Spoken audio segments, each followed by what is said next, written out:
Hi, everyone, and welcome to the OLIFT podcast, where we discuss everything about Olympic weightlifting. My name is Anton Jefferson. And I'm JP Nicoletta, and this one is the Nationals preview. This time, in advance of the 2017 Nationals, which are about to begin, we decided to link up with Travis Cooper of the Weightlifting Scoop, and what we figured we'd do is record with the three of us, and Travis is going to release the discussion that we have here for the preview on the Weightlifting Scoop as well, we think. So if you are also a listener to Travis and James' podcast, the same episode is basically being released twice. But this was a fun conversation. I enjoyed rolling through it. Anything that you think we missed, Anton, or anything that you have to add?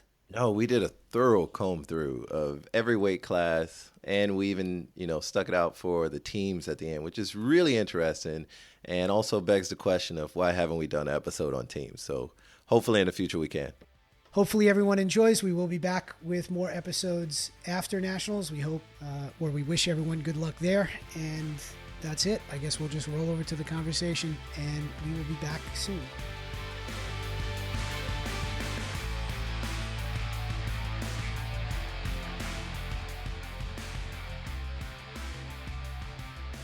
All right.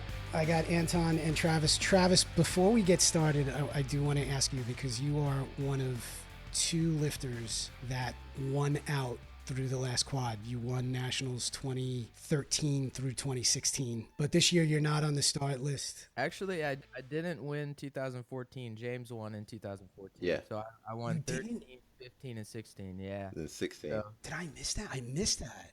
yeah. So I got second in 2014. It's hard to win all 4 years. Who was the person that did that? Kane? He was the only one to win all 4 years. So this will be 5 in a row if he can get it done. But we'll get to that in a bit. I was leading to the question, though, of how are you feeling heading into next weekend as a spectator from home? One of my big goals is to win 5 national championships, and I've won 3. And so, it is hard to let this year go, even though I know for long term I was beating myself up and training for like every competition for the last 4 years, and your body just can't handle that. You do have to take care of yourself at some point and pick and choose, kind of like Kendrick did last quad, where he stayed out of some competitions, and it's really tough because you go out of the light, like people forget about you. They start talking like, he doesn't have it anymore, he doesn't know what he's doing, he's never going to make the Pan Am. I think the biggest thing, though, is not so much Nationals, because you can get second at Nationals and still make Pan Ams. But I traveled to Pan Ams and Worlds every time last quad. And every major international meet it was? Yeah, and typically the Nationals after an Olympic year is August or September, which would have fit the time frame that I would be ready to compete. So, I'm on the board, and I totally agree with the decision to make Nationals in May every year, because that's how you make weightlifting big, is have a schedule. And that's consistent. And I think that's huge for weightlifting. However, for my own selfish reasons, it would have been great to have Nationals in September. So do you subscribe to the theory of the year after an Olympic year is a down year? A down year where I should have a down year, or that in general most like... Well, the results. I think that we'll see results off. I don't know if the winners, there's going to be less depth. However, if you look at like the 53K weight class in the women's side, if Morgan actually shows up and Alyssa Ritchie stays in 53 and doesn't cut to 48, that's going to be a crazy weight class. So I think overall you are going to see that nationally and internationally things are down this year. You're going to be missing Kendrick, Norick, myself, a lot of other lifters. However, you have lifters like Wes Kitts and D'Angelo who are doing great. You have Colin, who's absolutely hitting all-time PR. So you're going to see some of those. The depth is going to be lower, but you're still going to see some amazing performances. Overall agreed. And I did run some numbers, so let's get into it, and I'll talk about like the progression of the classes over the quad as we roll through some of them. So let's start with the men. Let's go through the start list and talk about what we're going to see class by class. Start with the 56s. This class, correct me if I'm wrong, I think this is the only weight class where we did not send someone to the world championships over the last quad. I don't think we put a 56 on the world team. No, and it's been like that, particularly, off and on for some years. And I just think, obviously, the depth of the smaller lifters, let's say in China, definitely takes effect here. Yeah, I'm not going internationally, but think about this weight class. On average, there's been about 8 people or 6 people in this class. This year, there's 8. But if you look at the progression of the total in this class, in 2013, a 218 kilo total won. In 2016, it was up to 240. And I think in 2015, it was 242. And it might be around there this year. And there are 2 guys in this class that are both very good, that I'm hoping this is a very good competition between them. And they're starting to kick at the door of getting to that international level. And that's Michael Fox, who's in at 239, and Brian Reisenauer, who's in at 230, but I think he's done a lot more than that. Watching Michael Fox at the American Open recently in 2016, he bombed, but it just seemed like there were lifts. I've seen him train, I've seen him warm up, and it just didn't seem like it was there. So I don't know what the issue is with, maybe it was a big cut or something like that. Obviously, I know that he is like a PE teacher as well, and so that could play into it, but these guys are all in the hunt together, and it could be anybody's game. You got a total. You're gonna hear me say that a lot. He did bomb in Orlando. He opened with 105. I think Reisenauer snatched 106 after Fox had bombed. So Reisenauer did 232 there. Reisenauer actually bombed in Dallas, or no, was it Salt Lake? So between the 2 of them, the last 2 times they've hooked up, one of them hasn't totaled. I'd love it if both of them really go head to head here. Yeah. And then Andrew Chung is also probably in the mix for a medal there. Definitely. Andrew at Ascent's Gym in California. He's good. I've been watching him lift quite a bit recently. He's been making progress. So I think it'll be a fun competition. It's just not a huge class. Now, do you guys know where Darren Barnes is? Is he healthy or? He's not on the start list. Universities, he lifted right? At the universities. I also saw that he's on that Universiati team. Oh, okay. The universities. Yeah, So but so is Andrew Chung. Not to lift here. He's just picking his spots, I guess. Yeah. Some people pick and choose more than others, and like I'm saying, but this will be an interesting class. I know Darren's won nationals several times already as well. Yeah. I know that he didn't necessarily go to every nationals, but he would have been another person that I would have expected to win all 4 years of the last quad. But I know that in the 56, no matter what, that's a tiny person. You're going to cut a little bit of weight, and sometimes the cut isn't going to go well. So I know that Michael Fox runs into that sometimes. But super strong guy for his size, no doubt. Oh, my God, amazing. Also, one of my teammates on Juggernaut, he's also a distance athlete. So, but, hoping to see a good performance from him. This will be the first time in 3 years that somebody not named Barnes will win. Right? 2 of the 3 medalists from last year, Darren Barnes and Bray Kabashigawa, aren't on the start list. So Bray also was at the universities, I think, and he did pretty well there. Class, let's see, or a class on the rise. Let's see what they do. And I think this is going to be one of the better competitions, like we mentioned. Yeah. How about the 62s? Well, his name isn't Barnes, but they are brothers. Derek Johnson, the old guy in the hunt, if you will, respectfully, is still putting up decent numbers to be, national champion. When was the last time we saw Barnes? Was it Nationals last year? I'm sorry, Derek Johnson. When was the last time we saw him? Was it Nationals last year? At the American Open. Oh, he was at Americans? He won the American Open. He takes some gutsy lifts. I don't know if I would call him consistent, but I will say he's very clutch. He does what he needs to do at the time. He knows what he needs to do. He has a lot of experience. And I talked to him specifically. I was like, dude, I see you walking around. You're a short guy. You're like 5'2", but like you're not 62. And I was surprised to know, like, with his diet, how strict he is. He's making a 10+ kilo cut to get to 62s, which is crazy. And I know even for you, Travis, coming down from 85 and so forth and training at like 90, like that's just absurd to think about. Did you say a 10 kilo cut? 10 kilo plus cut. Yeah, Derek typically weighs pretty heavy. He's not normally 65 and below like on a 62. Yeah. So He's 65 the day before.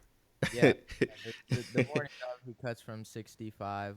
So it's very tough, and that does take a toll when you're older on the clean and jerk.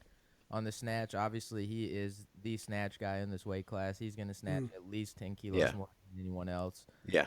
The clean and jerk is just about opening smart for him. Yeah. And I think sometimes, he's going for the Pan Am team or a world team, and so he opens at a specific weight that he needs. But I think once you take that pressure off, it's a little easier. That's my strategy, but to each his own. So he has all the medals that he needs from nationals and American Open and all that now, and he has very specific goals, records, and Hmm. international teams. Well, put it this way, he's always playing around that American record total in the class. And when you're talking about international meets for this year, if he wants to go to Pan Am's to really be in the mix for it, the numbers for him are 267, which would project fourth, which would put him on the bubble, I think, for the team.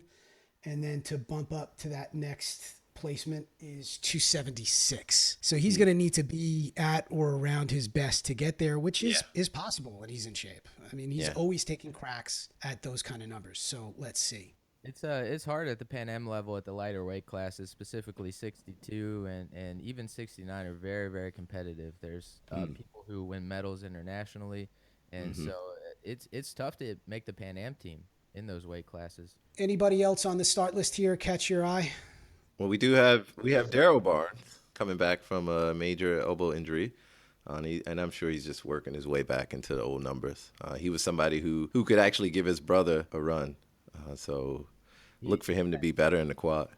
he lit a fire under Derek because he broke the snatch record first back Hmm. in the day. But once he did that, Derek was like, "Screw this! I'm the big brother," Yeah, I remember when I started Olif, I interviewed Derek Johnson. He was one of the first people I interviewed at the 2013 Nationals at, like, what was that, like Skate World, Ohio or something like that. And Not a joke.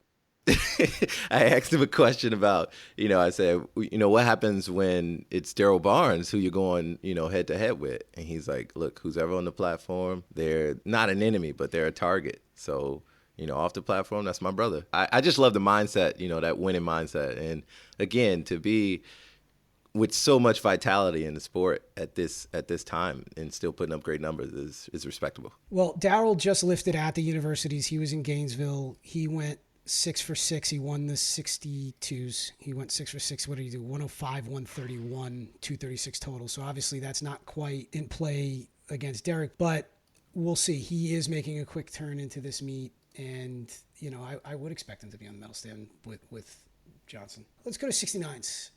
It's your boy Coracito and Zella time. Well, actually, And Stang moved up, John Stang. don't be fooled. Oh, Aaron Addison with the put low in a total. 260. Yeah, he's good for 280 plus, right? In fact, I think he just did 280 plus. He's another one that wildly talented. We've seen him a little bit erratic at times, but strong as a house, moves really well. If he puts it together at this, I mean, obviously, I think this one is his to win. But if he puts it together, I really don't know what he could do. I mean, at 290 maybe, who knows? Yeah, I'm impressed more by Michael Zella making a huge comeback. One of your old teammates, Travis. I think the first guy to destroy me and show me how strong you have to be a weightlifter in Chicago. Like one of my first state meets, he just stomped all over me, man. It was bad. I'm sure he didn't even, I talked to him and I'm sure he didn't even know I was there. So just happy to see Zella competing again. I think that'll be fun. He's back in Chicago now. He's working with Tom Shiroka with Tom's Gym, the Strength Agenda, and yeah, so it'll be interesting to see how he does that. I haven't seen him posting a lot, so I really don't have any insider info on what kind of shape he's in, but I think that 270 is pretty accurate. With that being said, Aaron Addison does have that 260 in there, and obviously he's going to be in the 275 to 285 range if disaster doesn't strike. Looking at that, it is kind of interesting to see. He's playing it a little cool and off the radar for some people who haven't been paying attention. And honestly, I'm not sure about James Corsito, but he's from New York, so JP, you have a little insider info. Yeah, James is trying to unfortunately get past another injury, so we'll see. He's going to be a game time decision. We're hoping he can lift. Okay, I got you. So I think it would be pretty competitive. Who's Stang just moving up? Obviously, without having to cut weight, I would expect a bigger performance. He's been doing big things in training, and everyone was thinking he was still 62, but makes more sense now that he's a little heavier. Yeah, I saw Stang at juniors. I think I reffed his session. He looked strong there. I think he went 2 for 6, but everything he took, he looked strong. If he throws more body weight on, yeah, he's fun. He's a fun lifter to watch in this session. Let's see what he does. I mean, obviously we don't have CJ here with good reason. Take a break. And Alex Lee, haven't heard much from Alex Lee. Rumor that he was going up to 77, but haven't seen or heard much on his training or what he's doing. So with what we got here, this is a class where the total might be down, but it's going to be a very, very good competition. Well, yeah, you throw CJ in there, nobody really wants to watch it. But when I see the start list, everybody wants to watch CJ, but as far as the competition goes, it's like, well, if CJ totals, he's obviously going to win. But now you're looking at this and you're like, who are the medalists going to be? It's really unpredictable. So it's going to be fun in a different way. All right, so then that takes us to the 77s, and this one this year looks like it's Bianco's to win. I'm trying to see who else I think could hang with Angelo. I mean, he's been a tough competitor for a couple of years now, and in that mix with the four of you meaning you, Travis, Leo, James, when he was still in 77s, and him, I mean, that you guys hooked up for a couple of really great competitions, particularly that 2015 Nationals in Dallas where he was second to you.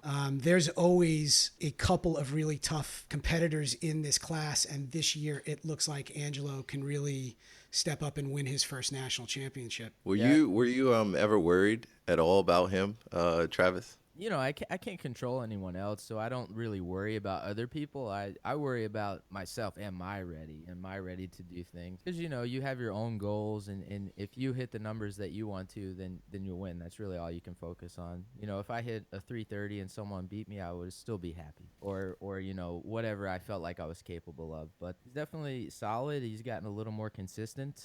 And with a wide open pack here, so long as he totals, it looks like he's going to take home a national championship, and that's only going to build his confidence so that he's going to be more dangerous in the future. Yeah. Now, for the rest of the field, they did something really weird here where they really made it a small A session. The class itself is not as heavily populated as years past. I mean, it looks like less than 20 or about 20. And they cut off the A session at looks like 9 lifters. 283. Yeah. Yeah. Maybe somebody down in that 283 range may not factor up into the mix for a medal, but I think 2 through 5 really. Yeah. Yeah. I mean, it's really going to be packed together. And again, we think Angelo is probably a class above Donzilla and Ackleberry at this point, but the fight for the rest of the placements makes this another really good session to watch. Yeah, it's going to be tight. 2 more 300 kilo totals in here. You know what I find weird is that there's a 283 total in the B session and a 283 total in the A session. I've never. Yeah, how does Dale Locke not get brought up in there? They might change that. It depends on the day in which they have these people going. Technical meeting. I find that weird. That's interesting. But either way, I know my buddy Nick Donzilla. He was training in New Orleans with my buddy Jason Bourgeois for a while, and he's a really nice guy. And, I'm hoping he can take home the silver. And you never know. People have to make their lifts, so we'll see what happens. But I'm excited for him. He just won universities, which built his confidence quite a bit. Another notable lifter that I see on here is Phil Johnson, who was a phenom when he was like 15, 16, and 17. I think he still hasn't best his lifts since he was 17, and he's pushing, almost 30 now. So it's just good to see, classic guys on the list who I looked up to when I was coming up. He just recently hit some PRs in training, and so he snatched like 134 and either made 137 as well or barely. Yeah. And then cleaned 170. Oh, man. Like 165. So he's definitely starting to hit PR. Yeah. And, honestly, I feel like his body is best suited for the 69K weight class eventually again. But he's just trying to have fun with it, which is like you have to start having fun and hitting those PRs again before you start doing all this crazy stuff, or it's just not worth it. All right, so how about the 85s? Tatum holding it down for the dads. I appreciate that. Well, Pomponio too, right? Yeah. This one I actually think is going to be more interesting than expected. I do think at the end of the day, in my opinion, James will take it home again. He just had another baby, and he's not training full time. I think at snatch he's in great shape, and in the clean and jerk he'll be in the 180s. John Downey is a pretty good lifter though, and Pomp really isn't 100% in shape. So I do think there's a lot going on here. Colin Worm's a very strong guy. I don't really know everyone else, but I think there's a lot of people in the 320 to 330 range, and I don't think anyone's going to be in the 340 to 345 range this year at this moment. I think at Pan Am's, assuming James wins and makes Pan Am's, he'll be back for that. Yeah. A couple of things here. Actually, a lot of things here. First of all, the entire A session is a 300 total or better, which is very good. Also, like you had just mentioned with the other weight class, Matthew Mays right now is sitting inside the cut line for the A, but there are two others, Christian 300 totals. Yeah. Yeah, and Andrew White look like they have 300 totals that are still in the B. We'll see if they change that. Yeah. But this is the only men's weight class where all three medalists from last year are back. I think that'll be fun to see how they go at it this year. Tatum did in the 340s last year. He entered with 320 this year. I think he's probably going to play a strategic game, like you mentioned. He always puts in a low total. He usually does the Aaron Addison thing and throws in like a 300. But now that you have to be in the A session and the 300 gets in the A session, I definitely think he'll be in the 330s. I just don't know if he's going to have the clean and jerk to get into the 340s. But by Pan Am's, I think he's really shooting to be like 160, 190 type shape, which would be PRs and medals, winning Pan Am's hopefully. So. Well, right now, James actually is ranked for Pan Am's with the 326 that he did in Orlando, but that projects him for 6th on the placement table. The men's categories across the board are so competitive that that doesn't necessarily guarantee him a trip to Pan Am. So he's probably going to have to be 337 or better to really be comfortable, I think, with a shot at being on that Pan Am team. Well, if he needs that, then I certainly think he'll pull through and get to there. So yeah, there's no doubt. James is definitely a competitor, and he always has that massive snatch weight. And I saw him. He's definitely in shape, in his top shape for the snatch. I saw him like 2-3 weeks ago, and he like went for a set of 5 in the snatch with 137 and made 4. So I mean, that's really hard to do. The first 3 were like really easy as well. So if you can triple routinely 137, then 155 snatch is not going to be a problem with some pressure. And then maybe even more. You never know. It's different now when we're training, because we used to go heavier a little more often. And when you're training in an atmosphere, that's how you train and how you succeed. But when you're training on your own, you have to do more volume, and it's actually really hard to predict what other people are going to do, because I haven't seen him for very long train on this new program.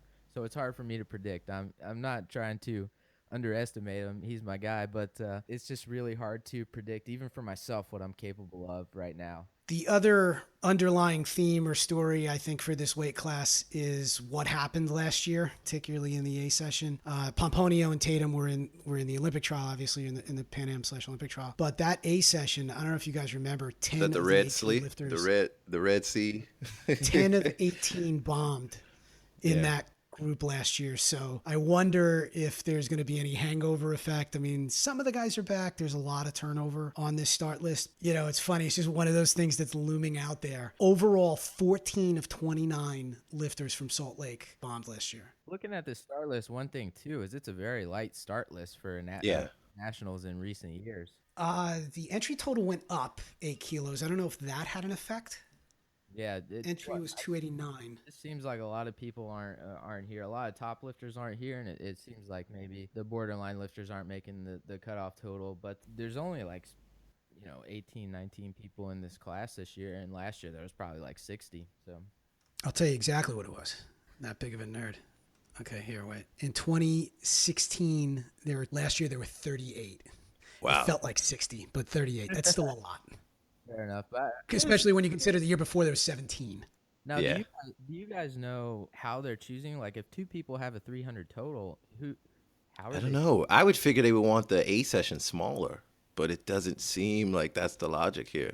Maybe it's just like we could back it up and check on it. My thought would be if they check the date of who did that 300 kilo total earlier, I think you would give that person the higher spot.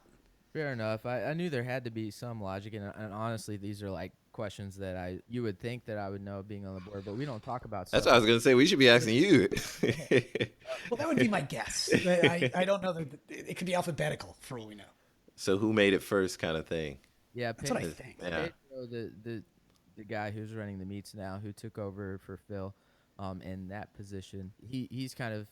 Phil has given him the opportunity to take charge of this, as you should. You know, any good manager is going to give some freedom. They've gotten very good. I don't know if you've noticed it, Travis, over the last couple of meets. They've gotten very good with scheduling the blocks. And if you look at the tentative schedule now with how they put in numbers of lifters in each time block that goes off, so if there's 2 platforms running, that's a block, in my opinion. They've done very well to try to have similar numbers on each platform so you don't get skewed where like the next group of sessions starts on the red platform while the other one is still going on white. And, you know, like that was messing up coaches and lifters getting ready for a while. That was a problem actually last year with the men's 85A. They actually switched platforms on them because another platform was running behind and people didn't know what was going on a little bit. So they've done very well to schedule numbers and set times to make sure that we actually stay on time over the course of the event. And that's been,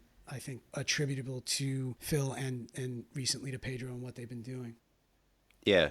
Also, from a spectator perspective, is not having 2 A sessions go at the same time. I know, like, that's almost impossible to an extent, but, like, people are like, CJ and Harrison are going at the same time, and people are really upset about that. And it's just like, I mean, well, you are going to get that do? midday. I don't think that'll ever go away. You know, on Friday mid-afternoon into the evening, you do have A sessions. Same thing with Saturday, and then Sunday is basically all A sessions except I think for the first block that goes off at like 8:30 or so.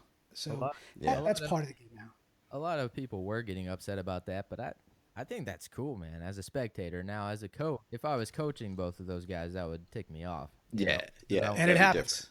Yeah, and it does. So there's 3 ways to look at it. You got the athlete, the coach, and the spectator. As a spectator, I think that's amazing. Now, some people do disagree with that from the spectator point of view, but that's my opinion. As a coach, terrible. I want to be with my A session the whole time if I'm a coach and I have multiple A session lifters. And then if I have to split up and delegate it to someone who I may or may not trust to do the same job that I would, you know, it's tough. It's very tough to juggle a team. I definitely think from a spectator standpoint, with 2 A sessions running, it certainly lifts the energy in the room. There's no doubt about that. And then if there's an A versus a B, like, you know, if there's an A or a C session going on at the same time, like I sort of feel bad for that other platform where if there's a C session going against that A session, like nobody's paying attention to that other side. Yeah. And, you know, I don't really love that so much. And then the other thing is that with the way that they're doing the A sessions now, you don't lift before, you know, I think it's like, I don't think any A session at Nationals starts before 11 a.m. Yeah, we're trying to do it between 11 and 7. Kind of, it's not always possible, but that's the goal. Right. All right. Let's roll to the 94s. Oh, man. The big showdown. Burns and Dameron and Sabatini again, which is exciting to see those 3 guys. Phil's also, you know, team dad. So he has like 3 kids. So, you know, there should be like a handicap, I think. But, you know, that's just me. But theme for you. No, but I'm excited to see. I'm always excited to see Nathan Dameron. He's somebody who's a lifter around the same area geographically as me, and I knew him as a lifter when he was with Boris, you know, and it was crazy to see him as a younger lifter, and now to be like, you know, putting up these crazy numbers is fantastic. Well, I mean, I'm looking forward to this one. I'm going to get to do the webcast for this class with Sean Waxman, so that's going to be a lot of fun. And like Travis said earlier, there's no Norick here, no Kendrick here this year. Jared is obviously still on the mend and working his way back up, but I don't think this is a letdown at all at this class. I mean, there's some really, really big lifting in here, and not just with Colin and Nathan. I think if you look at that middle of the pack, it is an absolute war for the bronze medal. Oh, yeah. DJ Shuttleworth has been improving. Phil Sabatini is always in the mixed. Blackwell. Blackwell, Suma. So, I mean, these are all studs, and I think a lot of people pay attention to James Townsend and his background to see where he goes. I mean, he basically power snatched like 127 or 130 at the Americans. There's a lot of talent here. There's going to be a lot of big weights, I think, getting thrown around. And this class, just every year you can bank on it. It's always a must watch. Yeah, it's going to be good. I think it is a little more predictable this year just because I don't think Dameron's ready to take down Colin, assuming Colin is doing the same things that he's been doing the past 6 months. As far as I know, I talk to him occasionally. He's been hitting PRs. And so I think he's ready to, of course, do the 70, 200, something over 370. And I don't think Dameron's quite there. But Dameron is a lot younger. You look at that birthday and you're like 96. Holy crap. Even, yeah. He's ready. Back in any the day. day. I used to be like, I'm one of the younger guys on the weightlifting, and now I'm seeing like that those birth dates change quite a bit. But yeah. Lifters like Colin and Phil, they give me hope that I can keep going for another 4 or 5. Well, the two things that I'm looking at with this, I mean, is where Burns' snatch series takes him, I think will determine the outcome, right? Like if he decides to open, I'm going to put this in quotes, light at 160 or 165 or something, and then the next two don't go his way, there could be an open door for Dameron, who has snatched 60 in competition. Yeah, there are situations for sure that it could get. If Burns snatches in that 170 range, which we frankly have gotten accustomed to seeing him do, I think he'll probably have enough runway that even if Dameron can clean and jerk with him, he probably won't catch him. Now, this is one of those classes, too, where I think, and Colin believes, he wants to scoop up a medal at Worlds. And so he's looking past all this, and like, he wants to be snatching 175 regularly so he can go to Worlds and scoop up a medal. And he really believes that's possible, and that's the key to doing it, is believing it's possible. And when you look at CJ 185, that can medal at Worlds this year. And in the total for CJ, I think he could medal at Worlds. So when you talked about down year earlier, I think at the international level, that's where you see it and we have opportunity. I really wish that Kendrick had gone to Worlds in 2013. Because he had clean and jerked 215 in training, 216 medaled at Worlds that year. So I was, selfishly disappointed that he didn't go because I was like, man, this could have really changed USA weightlifting. But. Yeah. Also notably that Sabatini and Blackwell have also been either on the medal stand, or I know Sabatini was a national champion at once. So it just shows you the explosion of the sport, where we got guys who were national champions, or a guy who, was always on the medal stand, like battling it out to stay on the podium. Well, actually, I'll talk about Sabatini a little bit. He won when the nationals were in Illinois. He won in Peoria. So that's going back 2010. All right. And he's been on the medal stand a bunch of times. And it was funny, in doing prep work and research for the commentary for this session, I went back and pulled up his history, and he has something that I've never really seen, where it's one of the best that I've ever seen in terms of his third attempt success rate in the clean and jerk at major competitions is excellent. In 12 or so competitions that I found, he's made 9 of his 12 third attempt clean and jerks. That's money. Well, that's quite interesting. So that's why when I look at that, I think the top 3 is going to stay true. And that's the reason. While I have seen Blackwell snatch 160 plus, so he's obviously got that like he could be a bit ahead depending on how the cards play out. But Phil's a good snatcher too, so it definitely will get interesting. But I do think the top 3 does stay true. Yeah. So that's Burns, Dameron, Sabatini, and still great stuff there. I'm looking forward to this one. And then take it to the 105s. The most anticipated weight class of the weekend. You think so? On the men's side? In my opinion, on the men's side, yes. I'm smiling right now because I'm happy to see, this weight class continue to push it. So younger guys who have been there now starting to shine. I'm specifically talking about D'Angelo Osorio. Massive totals. Before you go there, the 2 that are not on this start list are Donovan Ford, who did lift at the AO1 series in Reno, won that, I think, on a tie with D'Angelo. I think he did it first and he won. And the other one is Wes Kitts. And Kitts is not here. We talk about that in a second. But even with those two not here, this is your favorite class? Yeah, I would say, and I'm going to add this. If anybody is to break Wes Barnett's clean and jerk record, it right now it'd be Osorio. Just hands down, fantastic lifting he's had these past 2 years. I think he was one of those lifters that was in the shadows of Ian Wilson at the time, trained together and so forth. But this is his time, and he's doing well, and he's young, and he seems healthy, putting up some big numbers, and I'm excited. Well, he did 210 at the Arnold 2 years ago, and that was awesome. That was a lot of fun to watch. Didn't he just do, what was it, 212? 215. I thought it was 215. Okay. 215, yeah. On his PWA record, which the PWA records are pretty high, especially in that weight class. You know, we're missing a couple other lifters as well. Spencer Moorman, of course, living in Canada, and also Andrew. Oh my God, Davis. Andrew Davis. Yeah, Tyrone Harper, lifter out of David Florida. Garcia. David Garcia. So yeah, I mean, if we were to have all those guys, oh my gosh, this would be even worse, like even better. And Ethan can clean and jerk too. So. I'm looking forward to this weight class in the future. I think it's going to be the new 94 because I don't think we're going to see a lot of Norick this quad. I think Kendrick's getting older, but you can never underestimate him. But I think this one's going to be the one that's rolling 5, 6, 7 deep.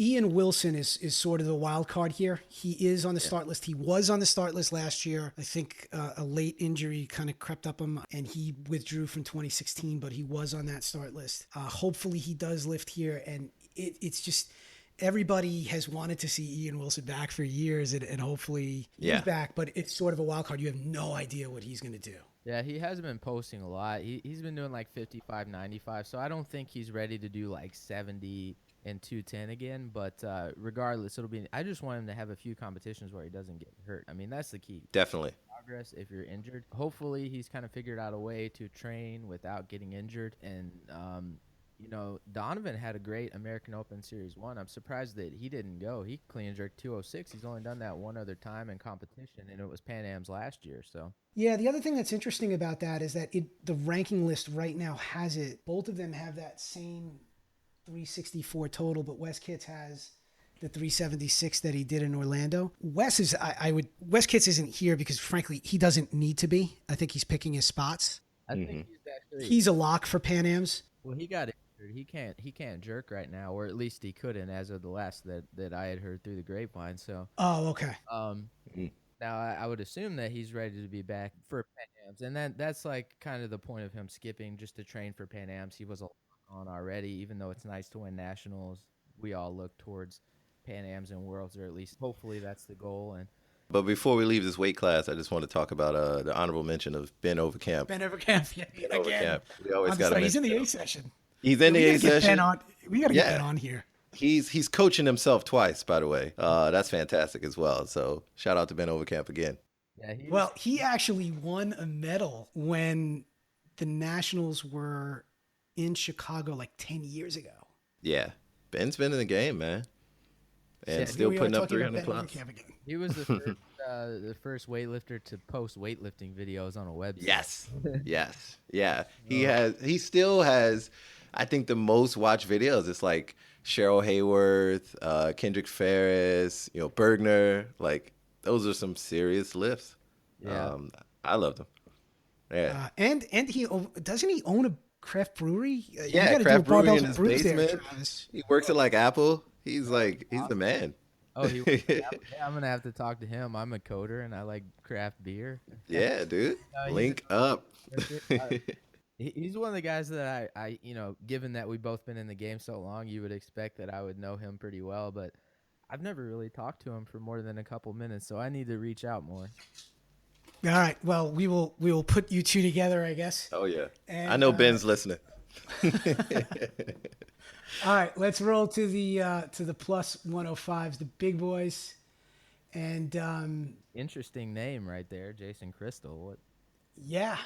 I don't. Well, first of all, let's start at the top. I mean, this could be. We alluded to it earlier. Kane's 5th in a row, which is big time by all accounts on the start list. This should be his to win. He's entered with what 360, 375. I think he entered with 380. But yeah, Jason Crystal is one of. I love this. 3 guys in this A session that was born in the 70s. Yeah. I know that is the Jason Crystal because he's got a 1-2-3 USAW number right there. Oh my gosh. Looking at the start list, like Kane, so long as he makes the total, we'll get it. His fifth national championship in a row, at least. The only one that he was in a battle for was actually the first one, which that was back when. No, from he's from Chicago, right? Yeah, What's the his guy name? from Chicago who trained with Wagner. He was a thrower. I can't think of his name. Well, what year? Cameron Swart? No, no, no, no, no. Shane He was Mayer. Yeah, Shane Mayer. Shane. Yeah.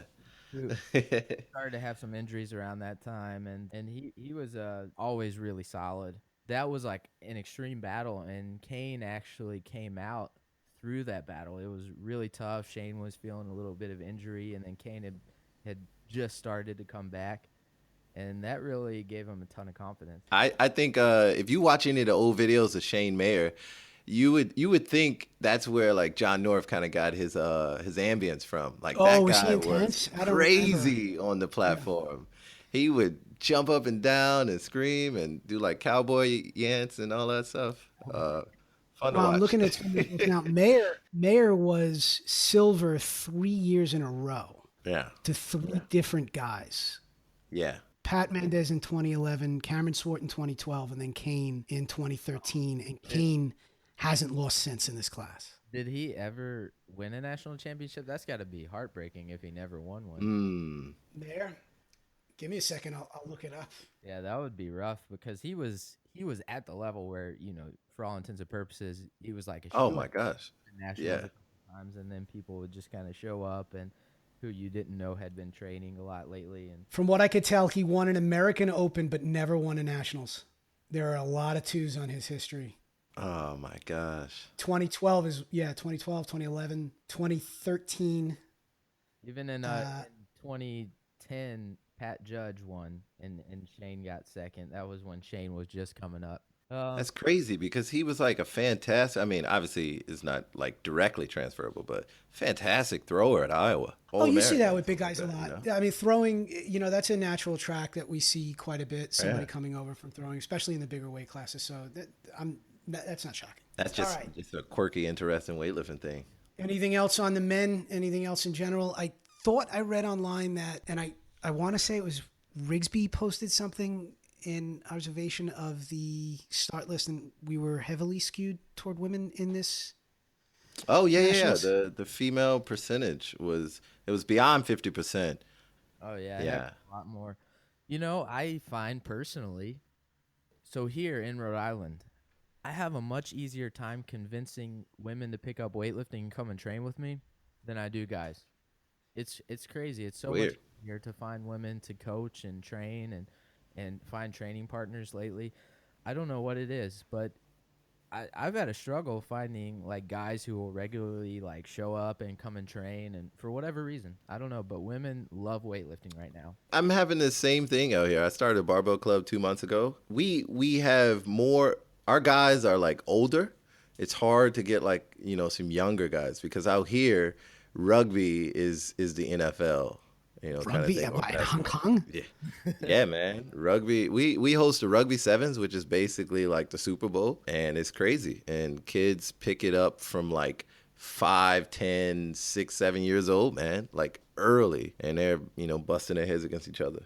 So, Well, I don't think there's any debate about the progress and the development of women's weightlifting. And if you look at nationals, the progression of nationals, forget about just the attendance, but even the performances over the quad last year, every weight class, the total from say 2013 to 2016 has gone up with the exception of one weight class, double digits. It's not just the gold medal. You know what I mean? Like it is gold, silver, bronze. In order to be a medalist at nationals, you're talking about double digit, sometimes 20 plus kilo improvements over 4 years over just about every weight class. I mean, it's not 100%, but the progress across all weight classes, the attendance across all weight classes, and now with the introduction of the 90 and the plus 90, I think those two may take a little bit of time to fill out, particularly the 90, but everything else is just packed to the gills, So let's run through those and tell me what you guys see on the 48s. I think looking at the top of the start list, Kathleen, she's been doing really good lately, and training with Danny Camargo now. So I don't know what exactly happened with Steve Goff, but I think she's gonna do good, but it is gonna be pretty competitive. Like Megan Seegert is very, very good. The thing that's crazy is in 2013, no 48 snatched over 70 kilos. But throughout the quad, I was watching like a collegiate nationals or a university nationals like last year, and there was like 4 girls snatching 70, and that wasn't even like nationals. And I never heard of a lot of these girls, and I'm like, what is going on here? Like 70 is a legitimate weight. Well, here, think about this, Travis. In 2012, the gold medal total in this weight class was 138 at nationals. Yeah. In 2016, it was 180. So, and that's just not just one person, because we did have like Robin in the past who had done a 185 or 182, and then you had Tara Knott. Tara doing the 185. And so we have had in the past like some highlight lifters, but just the depth, like to have 4 lifters snatching 70K at a university nationals, that Right now we're looking at this weight class, and I think actually going into the American Open in December, I think at National Juniors, this was probably like my favorite class in terms of depth and just craziness with the competition and what was going on with it. And even without Haley Reichert on this start list, she's in Ecuador for the Junior Pan Ams, and with Morgan King moving up, this is still a great weight class. And by the way, I do think that what's her name is going to drop down. I think Alyssa Ritchie is going to drop down.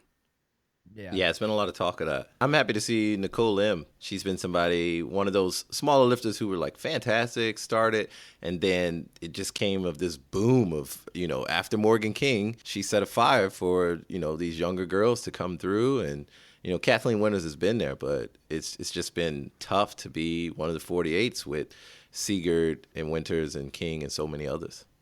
Now, I know that Alyssa's already ranked on Pan Ams. I would expect her to stay on Pan Ams. Now, if you want to look up the rankings and check me on that, then please. There's a bunch of them that are ranked. Kathleen is also ranked.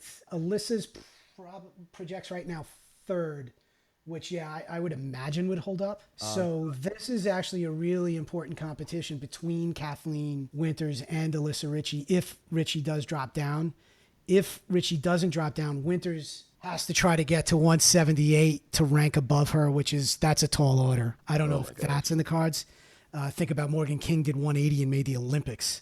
So 80 number, but it's a weird gap, which you see sometimes, Travis, in that table where 2nd projects at 178, 3rd is 172, and Ritchie already has that 172. It definitely gets a lot more interesting if Alyssa cuts down. The 48K weight class gets a lot more fun to watch for me, in my opinion.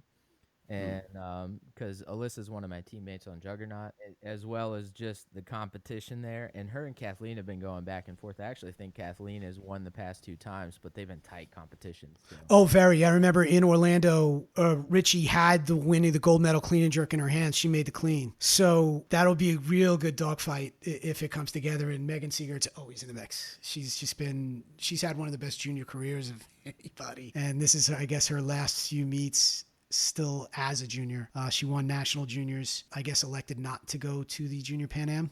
Reichert is on that team, but figure she'll be at Junior Worlds. Overall, I'm looking through the weight classes, and another thing that stands out really huge is that they're so close. Everybody's so close. Whereas the guys, it's like, look, you either win or you're fighting for 3rd, the last couple guys. It's anybody's game, like the 1 through 5, many of these weight classes. One of the first meets where we had a ton of weightlifters, I was coaching 2 lifters in like the 53 B or C session.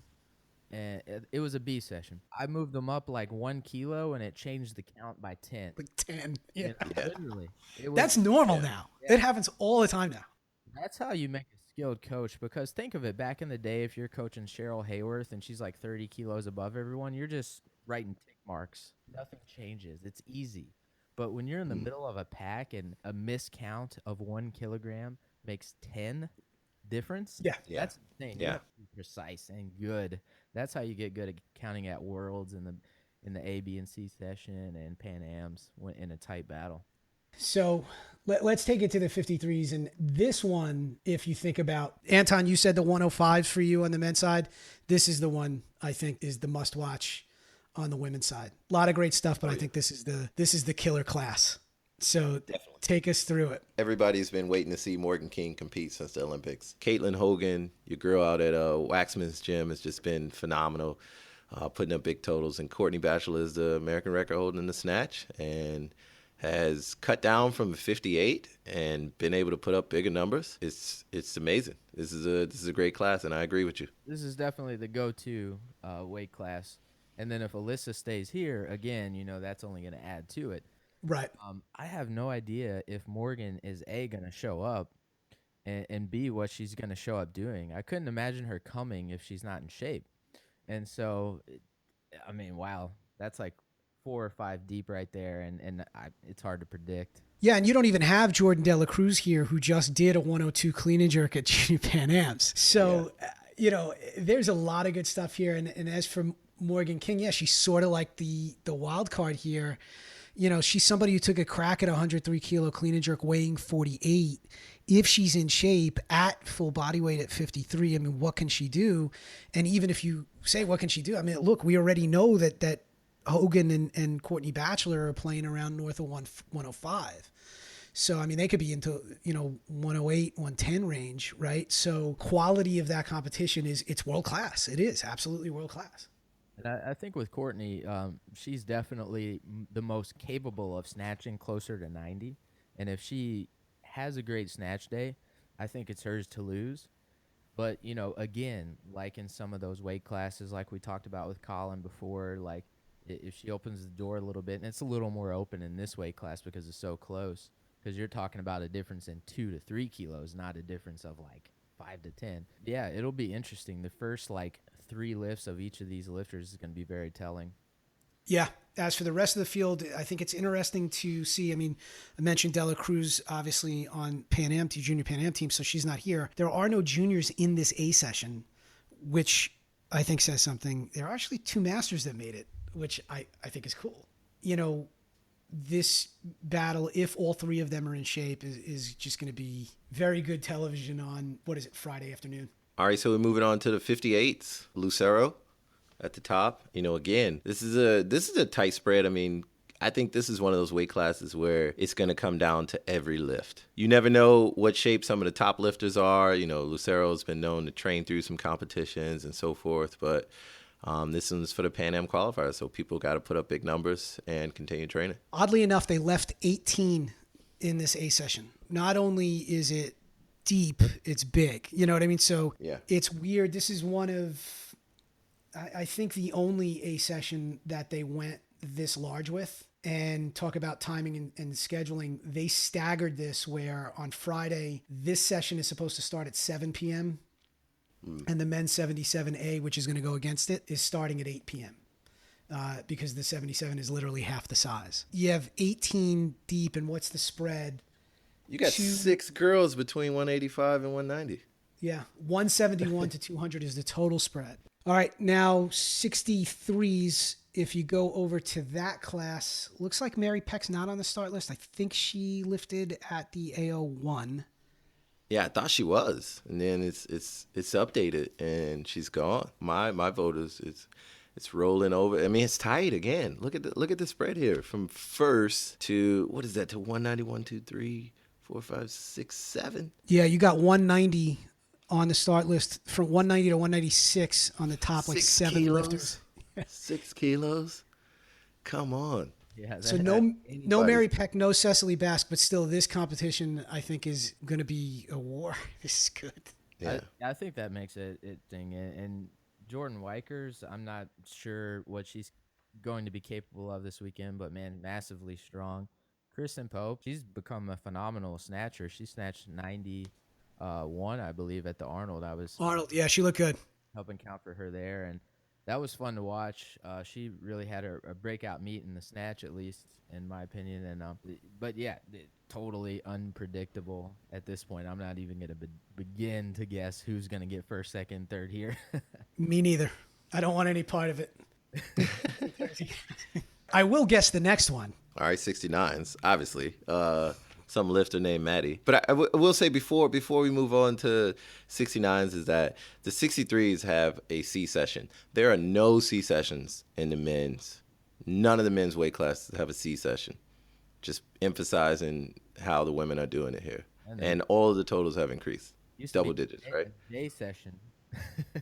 Yeah, the H. Actually, that is a good bridge, Anton, because the only two weight classes that have C sessions are the women's 63 and the women's 69. Those are the two biggest classes at nationals. Yeah, huge.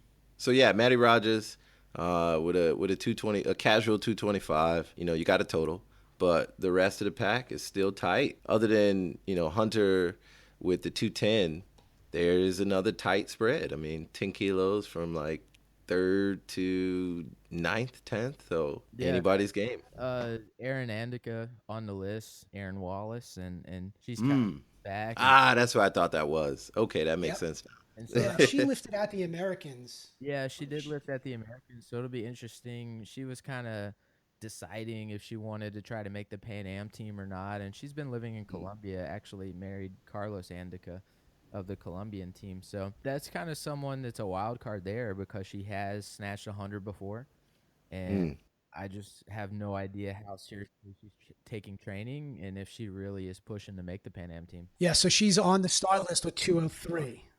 I saw a couple lifts online, and I'm interested because she has the most experience in the field. So don't cut that out. Like on the big stage, that means a lot. I mean, a couple of these lifters, other than Maddie, have they been in big meets? Have we seen them before? Well, now Danielle Hughes is phenomenal lifter, very clean. Yeah. I think she's ready. Hunter Elam, she's been training at Travis Masters gym. That's Nathan Dameron's girlfriend at the moment, and she's gotten like massively strong, but not as much experience maybe. So yeah. I think when it comes down to it, experience is, let's take our example of Derek Johnson, who's just, you know how to pick him. You've been here before and you're not as nervous. It plays out. So just for Pan Am implications, and I do think if we didn't mention it, I think the Pan Am team is going to be final or is going to be announced at the end of nationals. It's going to be a tough fight for a second 69 to get in there. Rogers has the 233, which projects her second. She's a lock. There's no doubt she's going to make that team. But Who's won? Sarah Robles? Maddie and Sarah both project to second, so they're sort of ranked one together. 1-1. 212 looks like it could put one of them in play, one of them meaning Hunter or Hoods or Andika. If they can get up to a 212, they might have a shot at making the team. They'll be on the bubble because that projects for, I think, 5th from what I'm looking at. So really? 5th? Wow. I think they'll go for that type of number, but either way, you are looking at a really, really good competition here for the medals under Maddie. All right, let's go to the 75s then. Is Amy Hay on the list? Amy Hay is not. Oh, not on the list. So this makes things interesting. A lifter I just want to jump straight to is Shakesa Johnson. I seen this girl at the American Open. It looked like she could pull like 120. Like she is in there. It's just that just needs a little bit more refining on her technique. And she's the youngest in the field here who's in the hunt for medals. So definitely a lot. Her coach is Zach Schlender. Yeah. I haven't seen Zach in a long time, but he's a good guy. Hey, Travis, do you know, has Florida Elite recently been formed? Have they merged teams? Because I see a bunch of names coming together on that. Like Maddie Rogers is technically on the start list as Florida Elite or Team OC. It's not Team OC from what I'm seeing. Yeah, I think they must have created a Team Florida Elite. I did hear that, but I don't know the details of it and how it works. But yeah, okay. We need to do an episode on teams, man, and like the merging of these huge powerhouse teams across the nation. Like Team Florida has some kind of small stipend program, and if you're getting that stipend, you have to represent Florida Elite. I'm not 100%. That totally could be out of left field, but I feel like that's what I heard. The old York barbell thing, huh? Well, 1 kilo separates the top 3 on the start list, from 3rd to 2nd to 1st, 210, 211, 212 with Sam Poeth, crazy, Johnson, and then Stallings. So this is wide open. And interesting, now Kiana Welch, She is a former, well, she might still be doing CrossFit, but she's on Juggernaut, and she won the 90K class at the American Open. And Yeah. so She's cutting down? I don't know for sure, but she's already very lean. But she originally was going to cut down for the American Open, but seeing as though Alexandra Ludwig of Waxman's is cutting down, maybe she feels like she's not ready to beat her and just wants to cut those extra kilos to go ahead. She wasn't like a full 90. She was maybe like, I don't know what she weighed there, but she's always under 80. So it'll be interesting to see. She might surprise everyone and take the top spot. She weighed 77.92 at American. So yeah, that's not Oh, a big okay. cut. So she can make a cut. She Yeah. can make She wasn't like that. Just don't eat breakfast. yeah. And she did 206 there. That puts her, Oh. that puts her in the mix here. She's going to have to improve upon that 206. But yeah, that definitely makes things interesting. What does this person need? Like, to anybody from this class to get on the team? Amy Hay right now is ranked fourth with 230. So I don't know that any of the winners here are going to be in play. Oh, tough shot. Stallings has a ranking at 6, projection at 6 with 212. So she is ranked. It's just too deep in the other bodyweight classes, I think. And no Jenny Arthur. All right, so moving on to the women's 90. Hello, Alicia Ludwig. This looks like Ali Ludwig's show. Yeah. She was at Waxman's gym. That was that lifter. I was like, who is this doing like 130 plus off the block? Yeah, that's her. Travis, do you remember off the top of your head what that standard was for the American record Oh boy. in this class? I don't think anybody's hit it yet. I want to say it was like 240. Oh, as far They as made like a projected one? Yeah. I would Like, have to. They did it based off kind of a mathematical formula of averages.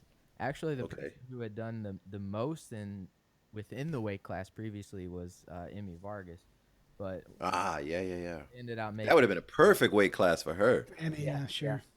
Oh my gosh. Let me look it up real quick, but I'm honestly not 100% sure. Yeah, top of my head, I don't remember. I want to say it was somewhere in that 240 range, which see what Ali Ludwig is capable of doing and so on. That she could be the first person to hit that standard that was made. And, I think for her also, we have to see where that stipend system is. Cause I mean, I got to imagine at 230 or better, she's probably going to qualify for some money. Yeah. So definitely worth keeping an eye on that. And then the rest of this class, again, it's still, I think, a class in development. You're going to see totals go up and up and up over the years. But right now, if it's an A session, I'm watching. But right now, Ali Ludwig is, I think, sort of the first stud to step up in this class. Take it to the plus 75s. Yeah, last but not least, Last but Sarah not least, Robles, clean side. Clean size. Yeah, so last year, Robles did bomb, which made way for Clink Size to be national champion. She looked great in Salt Lake. I think she was on that Mexico trip with you guys, Travis, right? She lifted at the universities. Yeah, Marissa. So she looked pretty good there. She wasn't at her best, but she did like a 249, I believe, and so maybe not quite at the point where she's going to be pushing Robles. I would assume that Sarah is in shape and to a certain extent, at least 260 to 270, if nothing else, and definitely last but not least, as she's our medalist. So that was an amazing performance, and I think she'll come and just do what she needs to make the Pan Am team. Yeah. Kind of continue to build. One of the advantages of being in the super weight classes is you can kind of take it easier on your body because competitions may be a little lower and still win and make Pan Ams and stuff. Yeah.